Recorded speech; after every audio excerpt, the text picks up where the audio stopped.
Hello, everyone.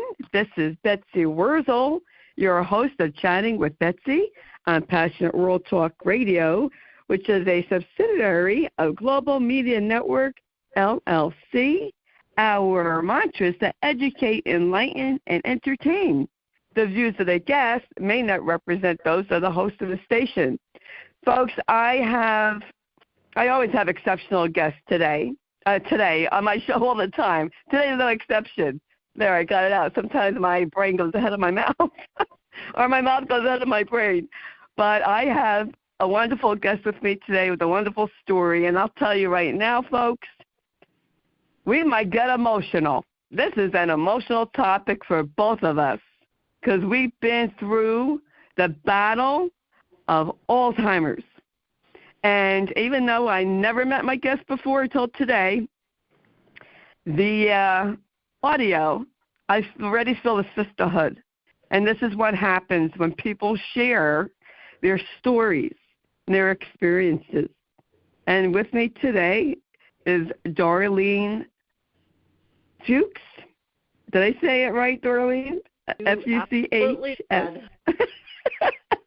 And she is a writer and author of this wonderful book called A Memoir of Love, Loss, and the Dance with Dementia, Get in the Boat. I love the title. Based on the journals of Richard Seneckson, which was her dad. Her dad kept the journal for 6 years of taking care of his wife.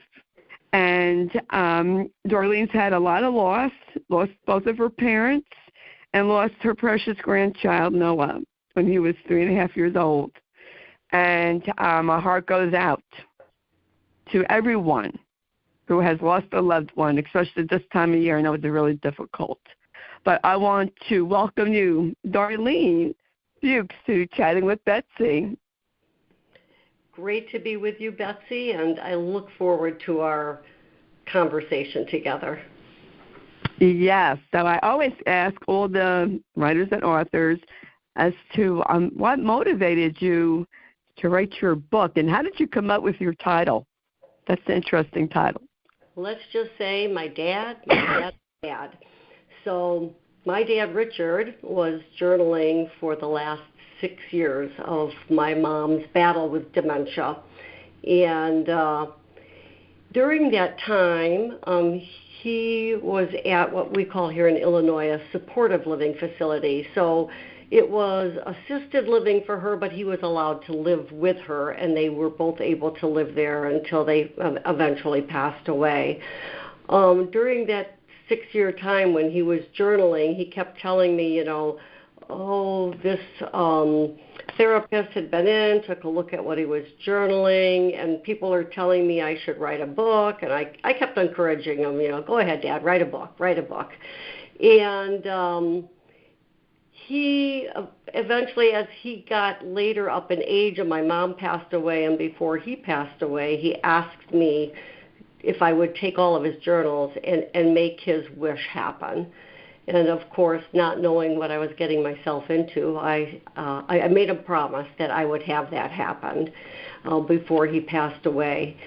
And once I took a look at all the chicken scratch on 12 different spiral wound notebooks, I realized that I had definitely gotten myself into more than I ever expected I was going to be able to take care of. But just like we get up in the morning, one step at a time, and I said, okay, I'm going to take a look at this, and he held nothing back. He gave the good, the bad, the ugly, and then some. I learned a lot about my parents. Even though I was there every day, I still learned a lot about them that I didn't know because he was there 24/7. But I did. I sat back and said, I'm going to make this happen, and it was a 2.5-year journey from start to finish, and it made me look at myself and life in general, and I was so excited to just get it done, and I thought that's where it would end, but it's taken me, Betsy, on a much bigger trip here, contacting people on Facebook and giving them, my story and, being with you and being able to talk to you about those things has brought a lot of light to my world. And the book's title, Get in the Boat, was one because if you read the book, there's a skit that my dad does with a caregiver educator called Helen Brown. And he had told her that when you are a caregiver, especially in the case of dementia, that you can't, it's like a boat. You can't push the boat, you can't pull the boat, you can't rock the boat. All you can do is get in the boat and try to give an oar here or there to help steer clear of any, obstacles that might be in the way. But you are absolutely a patient, and the person with the dementia is taking you on this ride. So you just have to get in the boat, and that's where the title came from. That is so true, because we are along for their journey, and a journey that will change your life. And I'm sure you probably feel this way, Darlene. It can change your life, and you can be a better person, or you can be bitter about it.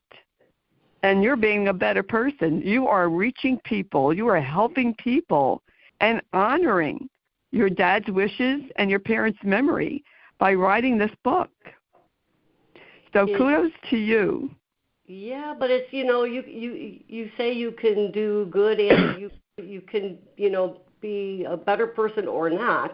I think some of us, even though people might view us as being a better person for honoring our parents or our spouses, our loved ones that have passed away, in fulfilling a promise.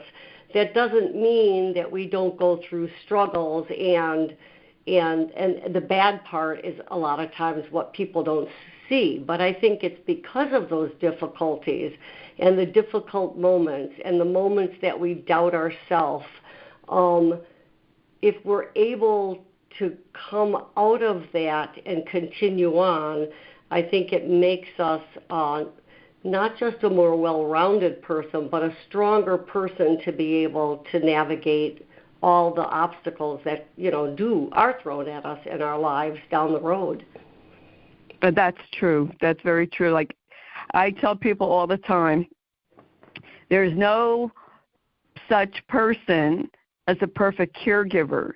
You will make mistakes. You will snap. I mean, I've done it so many times.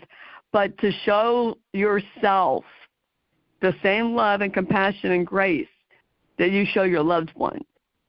And I always recommend counseling for sure, during and after the journey. And I always encourage mental health care, because it is very, very important. I'm curious about something, because you do have a Facebook page. You have a Facebook group, and I've seen videos. And those videos, that is part also of your parents' journey. It is. There's videos, and I wish I had taken more videos of my mom while she was, ill and dementia was robbing her of who she was. But you don't think of those things at that time. And that's true. I also put up videos of their life from the time they were married, through prior to her dementia diagnosis. And this was just something we had done to, for my grandmother and then for my parents, so that we could kind of remember them. I mean, we don't have movie stars or anything that we can go back and watch a film and remember what they were like. So this was something we did, and little did I know that it would be something that I would treasure, and my grandkids treasure it too. Yes, I tell people, I encourage people, take videos, record your loved one's voice. I wish there was smartphone technology back when my dad was alive, but there wasn't. So I don't have his voice recorded. Back in the old days, those home movies, there was no sound, so you didn't hear the people's voices. They would just be, waving. But highly recommend doing that and taking pictures, which I did with Matt once I brought a smartphone. When you were going through your dad's journaling, it must have been eye-opening for you as to what your dad experienced, probably versus what you saw maybe when you would visit. But you really got the essence of your dad. I did. We only lived like 4 minutes from them, so it was no hardship on me at all to be there, sometimes more than I was at home, and I would just love to sit and talk with both of them. And the sad part is, as they lose that cognitive ability to be able to communicate, you have to witness that gradual loss, and that was very challenging. But when I read through his journals, my dad was the type of person, he if you asked him a question, he was going to tell you really what he thought. He didn't, there was no filter on my dad. And, sounds like mine. Yeah, and there was no filter in his journals. And, when I finally had them typed up and I was reading them, it was like, oh, maybe I should have looked at these first and taken some of these things out, because I learned not only about the decline of my mom and how he was trying to adapt to that and what he was going through, but he just gave an all-out bare experience of what it was like to not only be a husband, but to be a man and go through the loss of having a wife and a partner, that with the loss of romance and intimacy, and how he was able to find a different level of intimacy still with my mom that he didn't feel guilty about. Because I guess I realized after reading this and talking with other people, there's a lot of guilt factor in the intimacy between a couple when one is going through dementia and the other is not. It's where are the boundaries? I mean, when they are aware of what's going on and they, approach you, where is the boundary? Do you go with it, or do you accept their approach? And my dad wrote about all of these things in his journal, and it was definitely an insight that a child doesn't necessarily want to read, but very interesting. Yes. I think that was great. Like, what insight your dad had to write this journal from a man's point of view for what he was going through that you don't see that much of. You don't really see too many books of what a man has gone through as a caregiver. I'm sure they're out there. Yeah. I interviewed a man whose wife had cancer, but it's different. It's different with a man, because a man feels like, and I know women do too. Like, I thought I'm a fixer.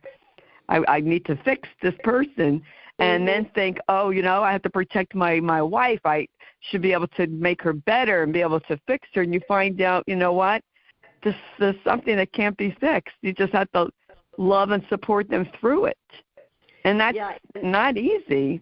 No, it's not. And my dad would say they would go through shows where he thought everything was like, okay, now I understand where we're at.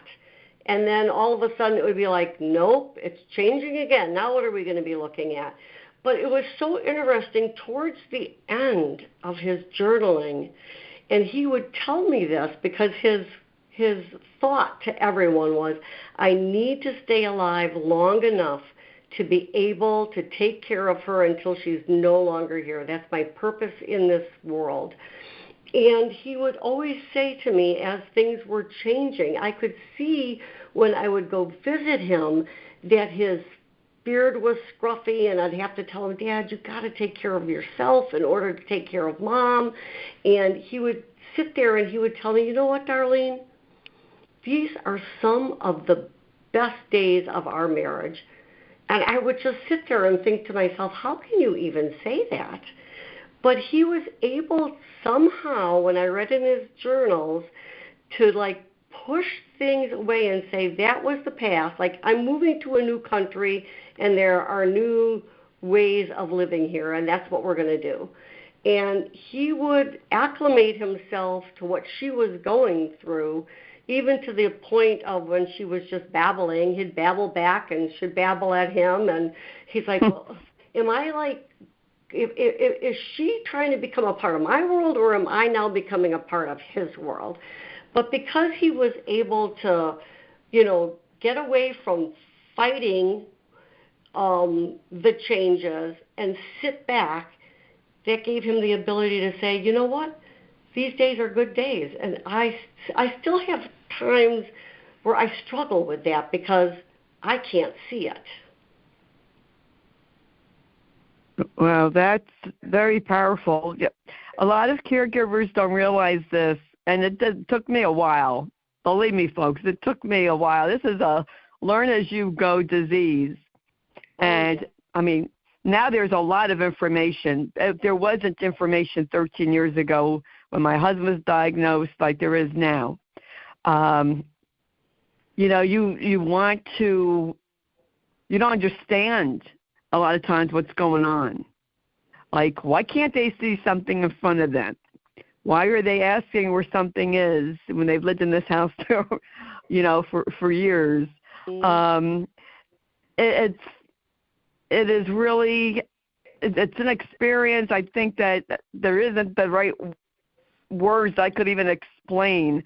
But I think your dad, I believe that, and I didn't, have a chance to read your book, but I believe that your dad, because I know I experienced this, your dad learned such a deep, unconditional love connection with your mom like he never had before. Yeah, you're probably right. I know they were always close, but I think this level of intimacy with her was way greater than many of us can even understand. Yes. And one time, in retrospect, I was just thinking one time I can remember about the only time my dad got angry with me, and I didn't really know he had gotten angry with me until I read the journals, is was sitting with him and I questioned him. We sit here and we talk about Mom and, what she's going through and stuff, and I looked at him and I said, Dad, do we really know? Like, she's sitting right here. Does she know what we're saying? Or are we just seeing something that she's going through, but on a different level? She really understands what we're talking about, because once in a while, you'd be talking, and she would come out with a response out of the blue, and it was like, oh my goodness, was she just listening to everything we were saying? And he had a really hard time with that I had asked him that, because he did not want to go to that area and even consider that everything that he was doing, that she might really understand way more than he knew. Because there were times when he went, even though he was doing everything he could, in his journals you see that he felt defeated at times or really questioned whether he was doing right by her. And that is so common with so many caregivers. I've experienced that myself. And even, after, I think caregivers always ask, did I do the right thing? Did I take them to the right doctor? Did I do this right and that right? And, you know, what it comes down to, and I don't mean to sound harsh, folks, but this is the truth. No matter what we do, unfortunately, the end result of all dementias is dying. And we can't stop it right now. There's no cure right now. I certainly hope there will be. I hope there'll be better treatments. I hope there'll be better ways to diagnose than there were 13 years ago and longer. But we just question. And, you know, I just have to say this to the audience. If you're a caregiver, please stop second-guessing yourself and don't drive yourself crazy. And if you're a past caregiver, you did the best you could with the information that you had at the time. And you did the best with what you knew. With my mother-in-law, Dorleen, my mother-in-law was diagnosed in 2000. There was no information 23 years ago. Oh, no. There was. I did not know. And I worked as a nurse. I never heard of Alzheimer's. It wasn't called Alzheimer's back in the Stone Age when I went to nursing school. And I didn't know about hallucinations and sundowning, all the packages, the complete package that went with that. And so, it's you know, it is. Like I would have handled it much different if I had known. But I did not, you know, I didn't know back then. And that's why I say, you know, education for the caregiver is so important because they'll make your life better and a much better journey for your loved one. When you educate yourself about their disease and what to expect, it makes such a huge difference.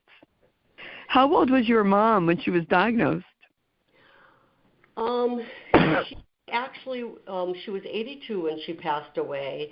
And she was diagnosed 12 years before that, so when she was 70.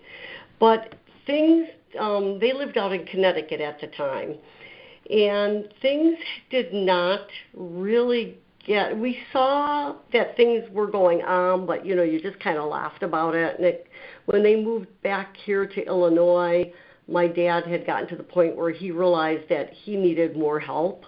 I think he understood that things weren't going to get better, that they were going to get worse. Of course, the doctors won't sit down and say, you know, you have Alzheimer's or dementia, and this is a terminal illness. I mean, it's not like, you know, somebody have brain cancer and it's a terminal illness. You know, they just don't say that. It's a lot of hope for different things. And so it wasn't until the last 6 years that 6 years out, she started really recognizing herself that, you know, when she would go to the neurologist that, you know, the clock face was not being drawn properly. She couldn't write a sentence. She couldn't remember the 3 words. And she went through the testing, and that's when we knew that it was, you know, things were going to get more difficult and possibly quickly. But, you know, when you think that things are going to go quickly, they don't always go quickly. So it was my dad's caregiving was so good that he was able to keep her with him for, you know, those additional 6 years. I think had he not been around, things may have been a lot different. But yeah, so, you know, we don't know. We don't know what if it's going to be a year or if it's going to be, you know, 6 years. We take it a day at a time, and that's all we can do. Yes, and this disease is very unpredictable. It's not a smooth line where they could predict what could happen when. You just don't know. And if I wish that I would have enjoyed more time with Matt instead of worrying, you know, what will I be like and how will I handle this when he reaches this stage. And, you know, just to encourage people, enjoy each day with your loved one. Yeah, because I'm sure, Betsy, with you and Matt, I mean, you know, we always say hindsight, and, you know, it's because we don't have the knowledge at that time that we can only approach our caregiving to the best of our ability, and we find knowledge later, and then we question what we did.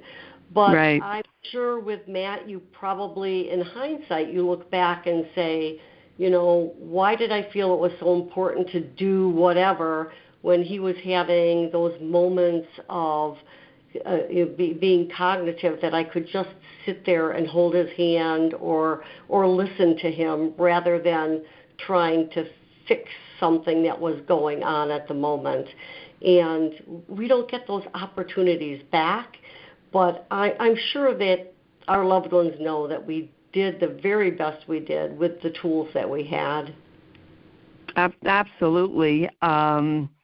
One day I had, I guess I was in a good mood, and I said to Matt, I can't get out of the house like I used to because I had to deal with this stuff for you. And then I think I went grocery shopping, and I sat in the car and I cried. And it just hit me.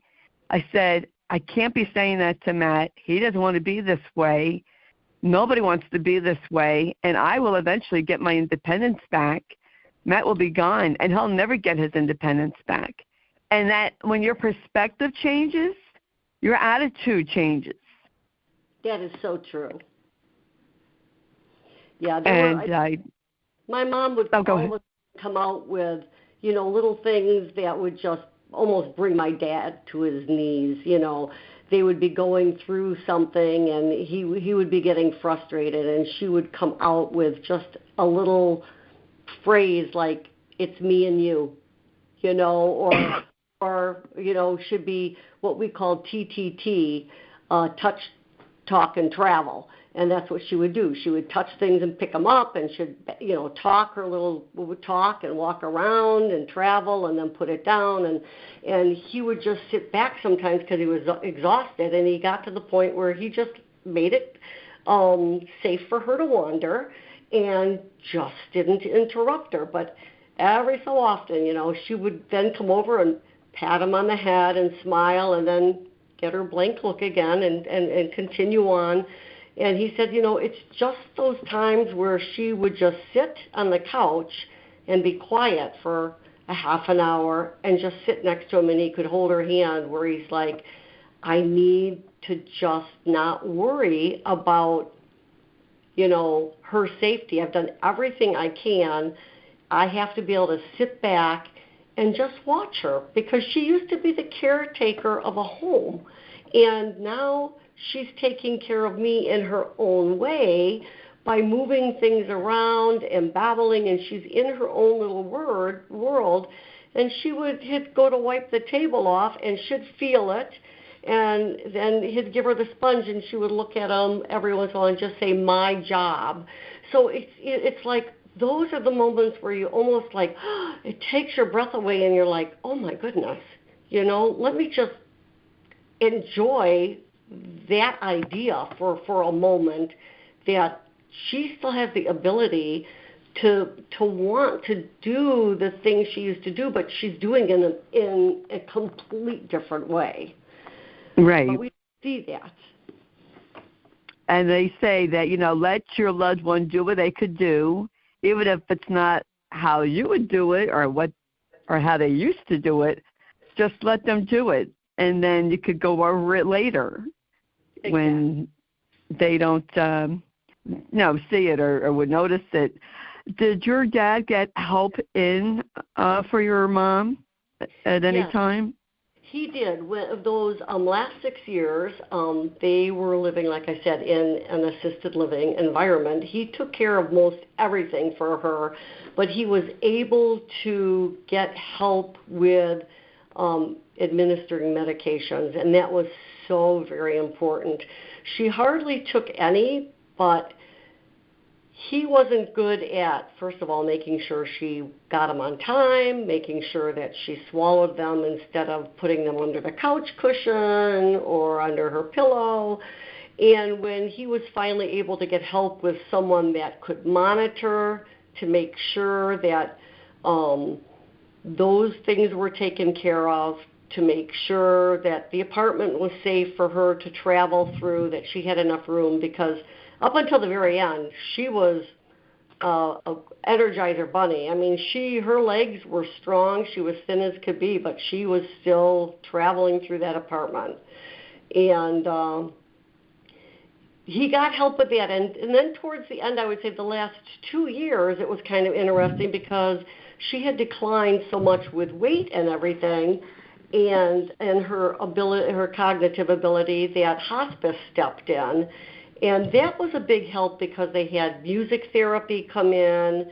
They had counselors both for my mom and my dad that would come in and talk with them.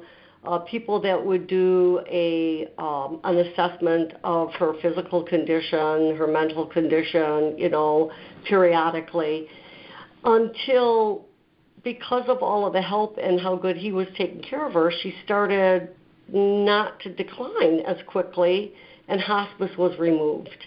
And it was after about 2 months of it being removed that she really started taking a downward turn, because he just could not keep up with everything and had minimal help with the CNAs that were there until hospice was called back in. And then they remained until the end with her. I think, I don't know why it is. I think it has to do with Medicare, that it's more difficult for those who have dementia to get hospice and stay on hospice than for those who have different illnesses, such as, cancer. I know when Matt got evaluated for hospice, I'll never forget the nurse telling me this. She said, does Matt talk? I said, yes. Sometimes, he talks clearly. And she said, well, I'll pretend not to hear that, otherwise he can't go on hospice. And then it's unbelievable. And then the other nurse that would come weekly, she said, Matt talks? I said, yes, sometimes he talks. She goes, oh, well, if he's still talking in 3 months, he can't be on hospice. I said, you mean to tell me that Matt could be hallucinating his rear end off, 24/7 care, and because you hear him talk clearly for a few minutes while you're here, that gets him off of hospice? I said, well, don't worry, he won't be here in 3 months.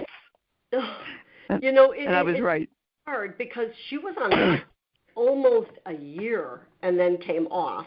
And the nurses that would come in to evaluate her, they were always able to find some area of decline that would justify hospice staying on.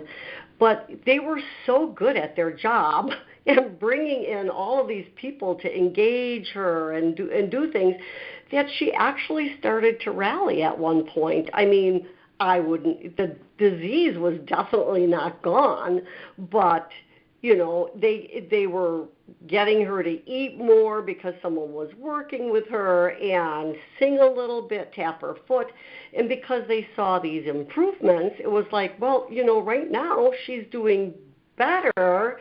We can't show decline, so there's nothing for us to put down to be able to keep that continuum of hospice.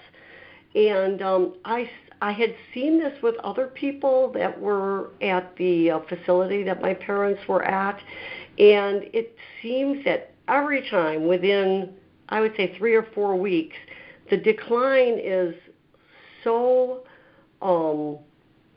noticeable from the 4 weeks prior that hospice steps back in, but it's almost like it's too late at that point in time.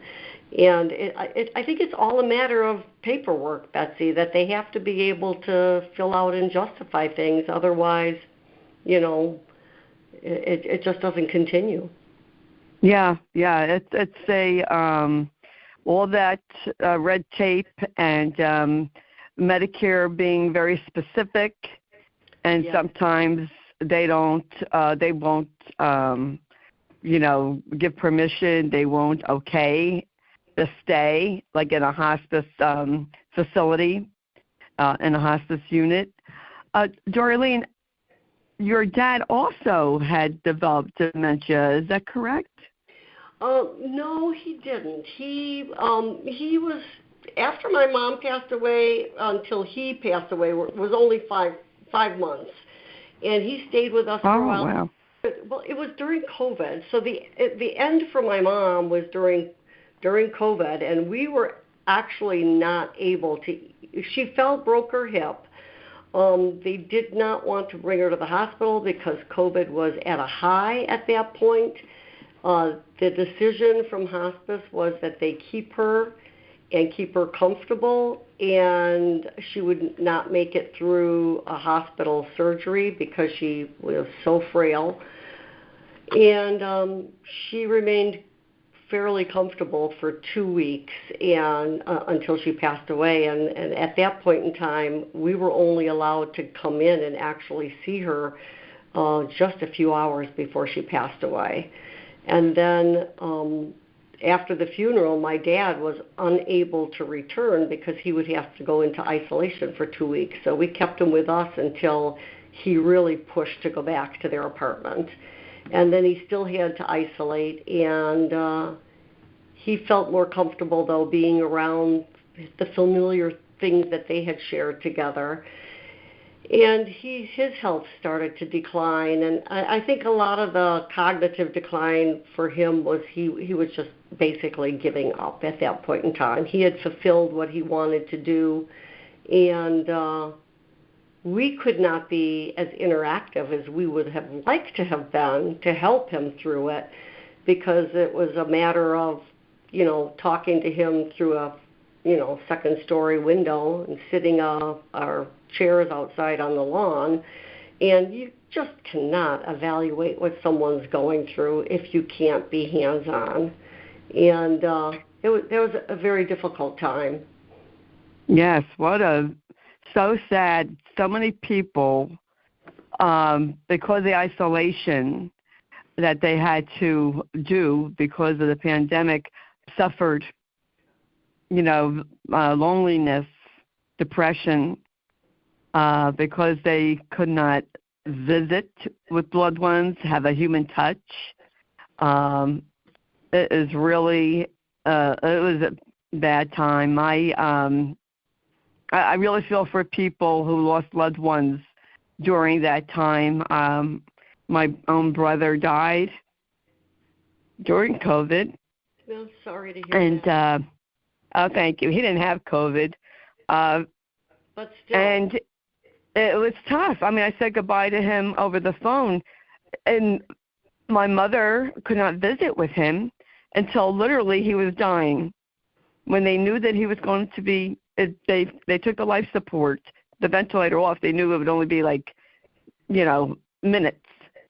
And they, told my mother, my other brother, that unfortunately they were able to get there, and Bradley had lived until they got there, and he wasn't alone in a room when he died. But I often thought, Darlene, what was my brother thinking that nobody was visiting him? Was he thinking that? Yeah, it's awful.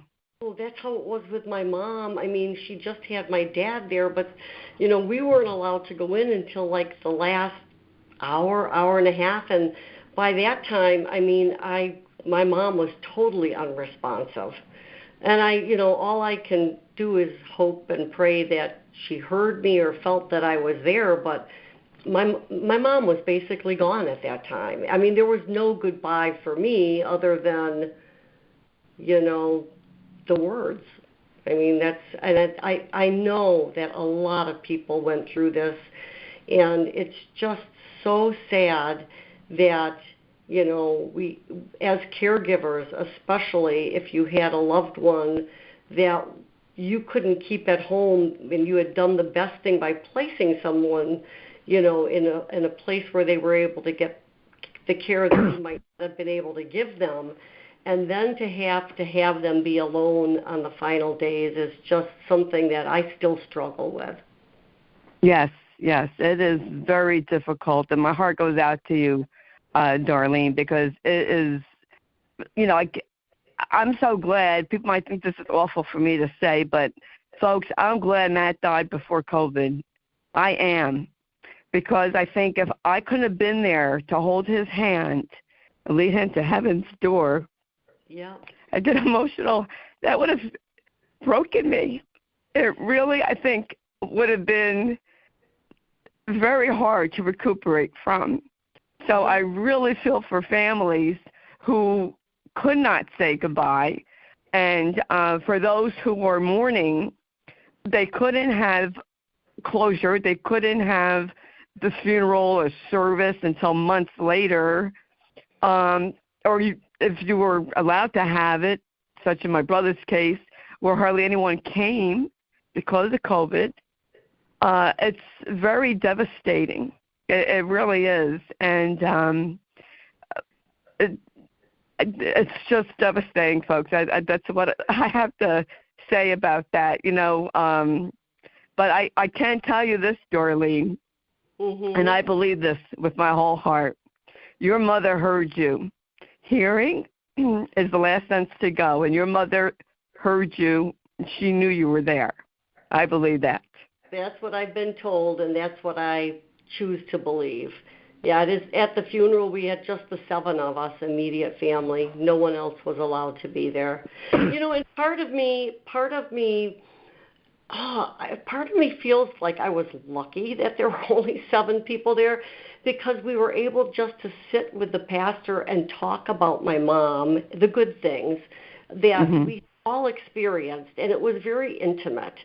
I didn't have to stand in a receiving line of, we're sorry, we're sorry, we're sorry. I've been there, and it's hard. It seemed to be easier to be just in the moment with my mom's body and the stories that we shared together. But, still, those last moments, I mean, at least I had a face-to-face with my mom.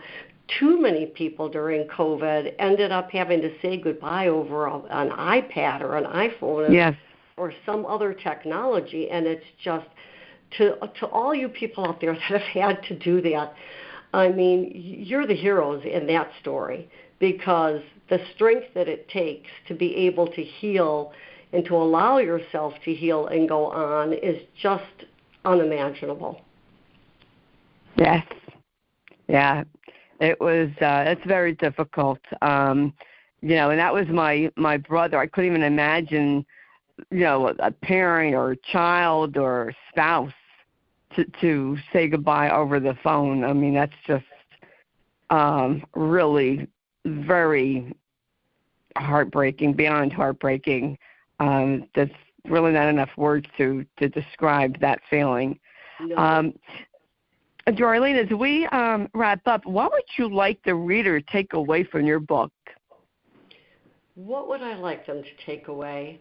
I think the biggest part is, because this is a book on caregiving, and I've had a lot of people ask me about, my dad's caregiving, is that, and if we don't put ourselves first, and it's not a selfish thing, but if you don't take care of yourself first, you can't be healthy enough really to take care of the one that needs the caregiving. And during the whole process, I saw that I was the one trying to remind my dad to prioritize his own health and to take a break for himself. And I know there's no 2 people have the same situation. My dad was lucky that he was with my mom, and he had a very supportive group of people, including his family, behind him. So many caregivers that are out there have parents that they're taking care of with little children, and they're trying to hold down a career, and they get hit from all different avenues, especially a lot of times from people that are out of town, on what they should or shouldn't be doing. And I just say, you just have to believe in yourself that whatever your decision is, it's the right decision for you. It's the right decision for the person that you're taking care of, because you are doing it from a greater place. You're doing it from your heart.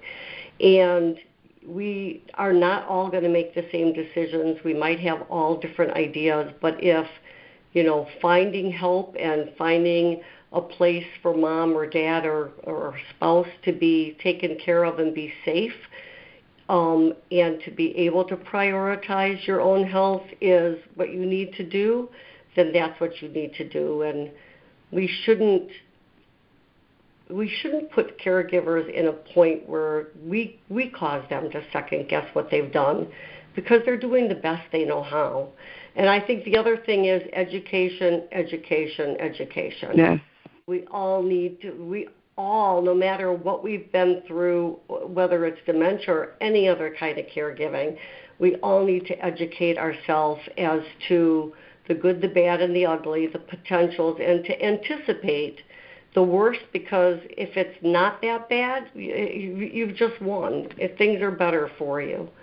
So I think, that's really what I'd like people to know is prioritize yourself, believe in yourself, and if you do a lot of those things and you educate yourself, you're going to be one of the best caregivers that your loved one has.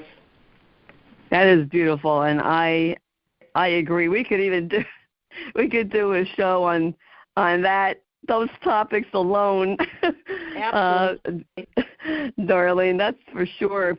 Darlene, where can people purchase your book?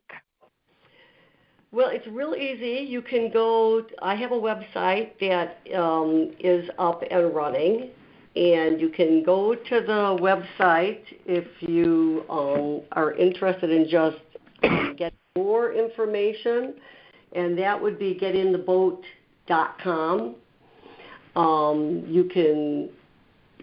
You can go there. Actually, I should preface that differently. You can go on. It is on Amazon, so you can go to Amazon, and it's both in paperback, Kindle, and hardcover. And I am working right now with a gentleman that is going to be coming out with an audiobook. So that will be out before the end of the year. But if you go to the website, it's getintheboatbook.com. Okay. And do you have a Facebook group? I do. The Facebook is Get in the Boat. I do have a LinkedIn also. So you can go to the LinkedIn page too. That is... That's great. Dorleen, I so enjoy talking to you. I could talk to you for hours. I could talk to you for hours on and yes, very much so.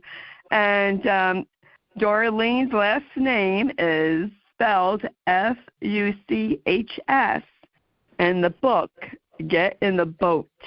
Folks, I highly recommend getting this book, reading it. And, this is near the end of November, but it is National Alzheimer's Awareness Month, and it's National Family Caregivers Month.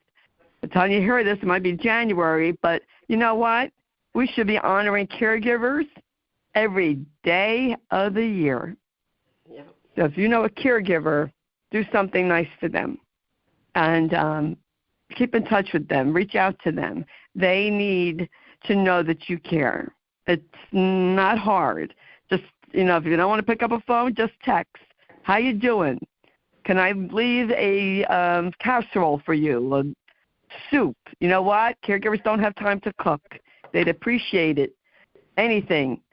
Getting a meal or part of a meal at their door. Believe me, they would.